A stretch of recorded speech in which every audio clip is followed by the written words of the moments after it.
In the previous episodes of Is the Bible Real?, we explored archaeological evidence from the ancient world, cities, inscriptions, artifacts, and historical records that confirm the Bible describes a real world inhabited by real people, unfolding in real history.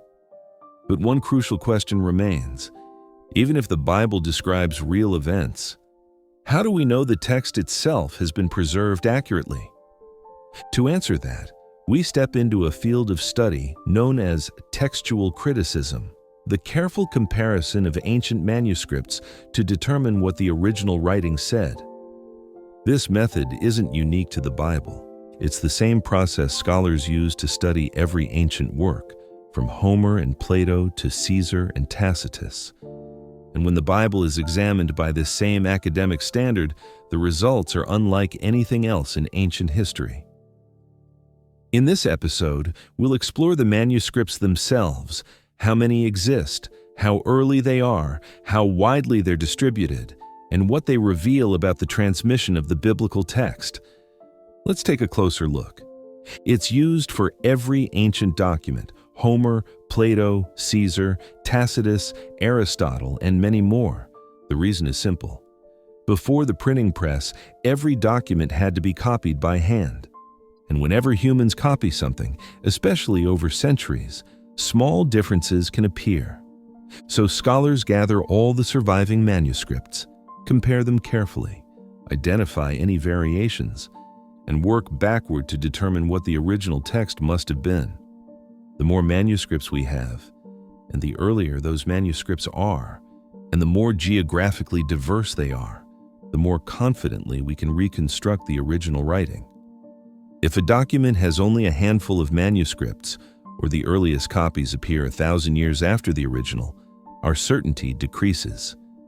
But if a document has thousands of manuscripts from different centuries, written in different places, in different languages, our confidence grows dramatically. This process is slow, careful, and meticulous. It's not guesswork. It's not speculation. It's a scientific comparison of every available piece of evidence. And when we apply this same method to the Bible, the results are unlike anything else in ancient history. The Bible does not simply have some manuscripts. It does not merely have more manuscripts. It has the most manuscripts, the earliest manuscripts, and the most geographically diverse manuscripts of any ancient text ever discovered, by a wide margin. This mountain of evidence is how scholars, Christian and non-Christian alike, can evaluate the text with such precision. Before we look at specific manuscripts, it's important to understand this framework. Textual criticism is not an attempt to discredit the Bible. It's the very method that shows how remarkably well the Bible has been preserved. When we examine the Bible under this academic standard, its manuscript foundation stands alone. When we evaluate any ancient document, one of the most important questions we ask is, how many manuscripts survive? Because the more manuscripts we have, the easier it is to compare them, identify minor variations, and work backward to reconstruct the original text with confidence. If only 1 or 2 manuscripts survive, we have very little to compare. If hundreds survive, our certainty grows. If thousands survive, our confidence becomes extraordinary. For most ancient works, the number of surviving manuscripts is surprisingly small. For example, we have 7 manuscripts of Plato that survive from antiquity.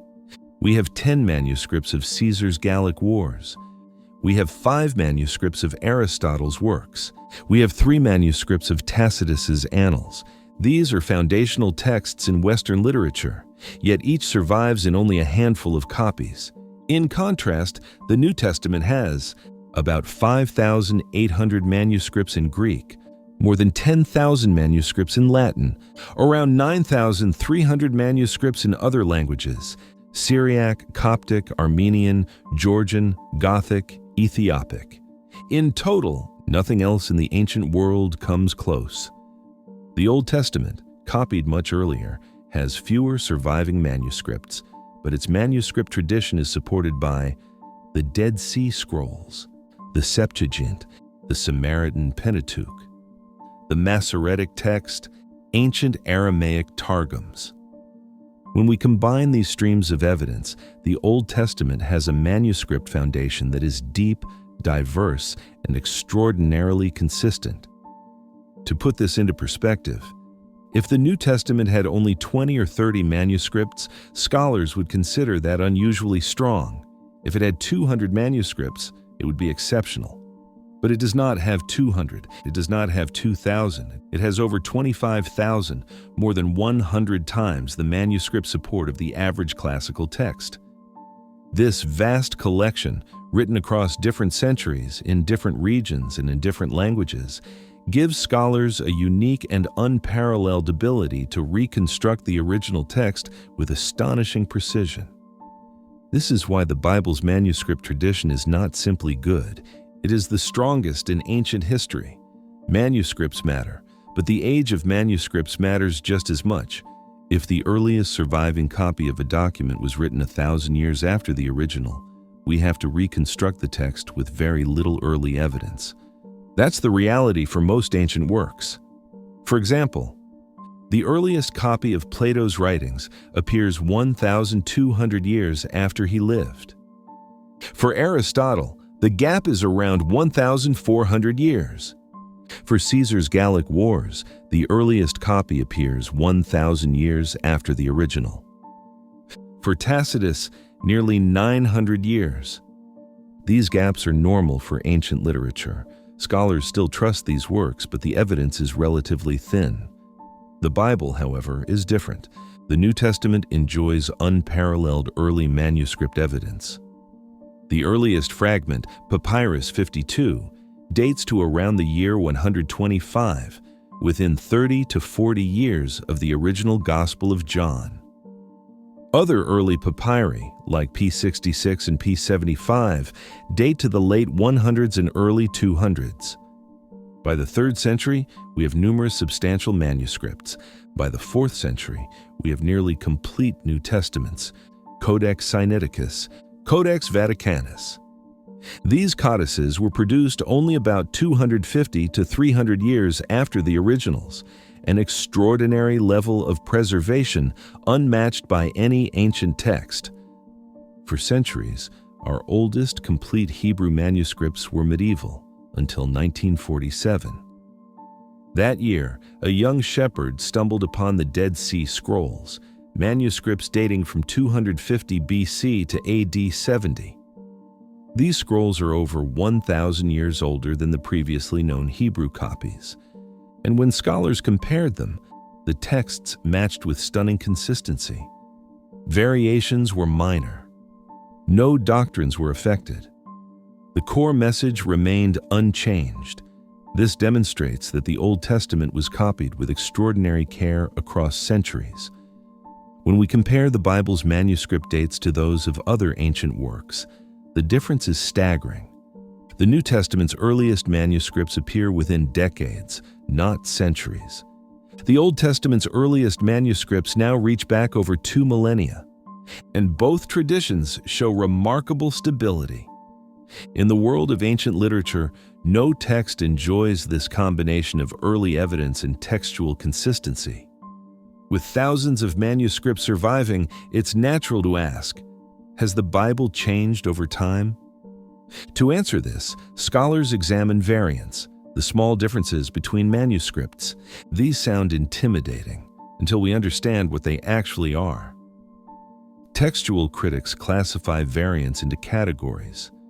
When everything is analyzed, one fact is clear. No other ancient text comes close. The existence of thousands of manuscripts does not create chaos, it creates clarity. Because the more manuscripts we have, the easier it becomes to determine the original readings. After more than a century of scholarship, both Christian and secular experts agree. The text has not been altered by councils, empires, or scribes. Its core message has remained stable across thousands of manuscripts and more than 2,000 years. For centuries, the oldest complete Hebrew manuscripts of the Old Testament dated to around AD 900. This meant that, before the 20th century, There was a gap of more than 1,000 years between the time the Old Testament was written and our earliest surviving copies. Because of this, some scholars questioned how accurately the text had been preserved. Then, everything changed in 1947. A young Bedouin shepherd threw a stone into a cave in the Judean desert and heard the sound of pottery breaking. Inside the cave were ancient jars filled with scrolls, untouched for nearly 2,000 years. Over the next decade, archaeologists discovered 11 caves containing more than 900 manuscripts, including biblical texts, commentaries, community rules, liturgical writings. Together, these are known as the Dead Sea Scrolls. In this episode, we stepped into the world of ancient manuscripts, not legend, not tradition, but physical texts preserved across centuries. We saw that the Bible is supported by thousands of manuscripts, written in different places, in different languages, across vast spans of time.